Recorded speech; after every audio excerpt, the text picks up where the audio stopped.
cette entrevue 5 minutes avec Ginette Levesque, autrice des Auteurs des Laurentides. On vous invite à aimer cette capsule, à la partager sur YouTube. Aidez-nous à faire connaître les Auteurs des Laurentides, à les faire rayonner. Alors, Ginette Levesque, vous êtes ici pour nous parler de votre livre « La racine de l'être ». Oui. On commence par une recherche d'identité et vous allez faire des recherches. Parlez-nous un petit peu de qu'est-ce que c'est l'histoire de la racine de l'être. La racine de l'être, c'est l'histoire de 4 générations de femmes à travers la lecture, je dirais, de l'inconscient générationnel, ce qu'on appelle la psychogénéalogie. Et puis, ben là, je raconte l'histoire d'une dame d'origine malicite de 1870 jusqu'à nos jours avec le personnage principal qui est Geneviève. Et au fil de tout ça, on découvre que celle qui était d'origine malicite a été spoliée de sa terre. Ensuite, une des femmes a été violentée par son mari et puis l'autre est abusée par son père. Alors, le livre qui a été écrit, et j'ai commencé à l'écrire il y a 3 ans, c'était pas des sujets qui étaient dans l'actualité, mais qui rejoignent l'actualité aujourd'hui. C'est une quête qui vous a mené. En fait, au départ, c'était pour votre propre histoire. Oui. Puis vous avez décidé de la mettre par écrit. Dans quel but? En fait, on se rend compte qu'on porte tous des secrets de famille et puis que ça a une influence sur notre vie. On ne sait pas toujours. Donc, c'était important pour moi de transmettre pour que les gens puissent se sensibiliser à cette question-là. D'ailleurs, c'est ce que quand les gens qui l'ont lu, c'est ce qu'ils m'ont dit. J'ai apprécié parce que justement, ça m'a fait réfléchir sur ma propre famille. Puis en fait aussi, avec la bibliographie qui est à la fin, les gens l'apprécient aussi parce que ça leur donne des outils pour poursuivre leur réflexion. Est-ce que vous pouvez élaborer un petit peu sur qu'est-ce que c'est que la psychologie, comment vous avez appelé ça? La psychogénéalogie. En fait, la psychogénéalogie, c'est assez connu en France. On appelle ça aussi les constellations familiales. Donc, c'est qu'on remonte, on fait l'arbre généalogique à partir des arrière-grands-parents, autant du côté maternel que du côté paternel.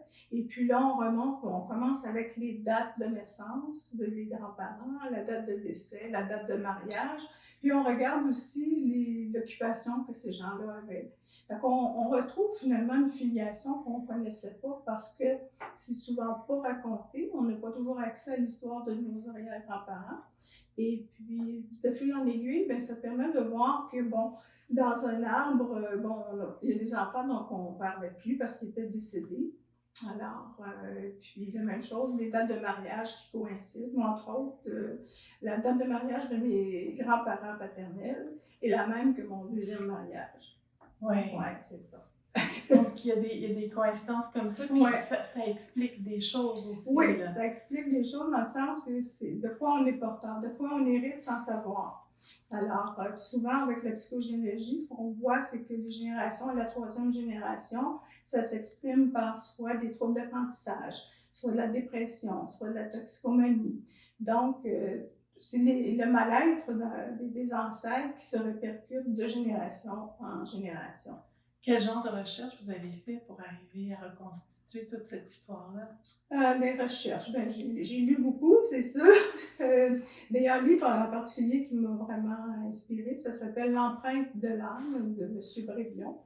Et puis ce livre-là parle justement de notre conception, mais il remonte à la conception avant puis après, puis toute l'histoire qui est rattachée à travers ça.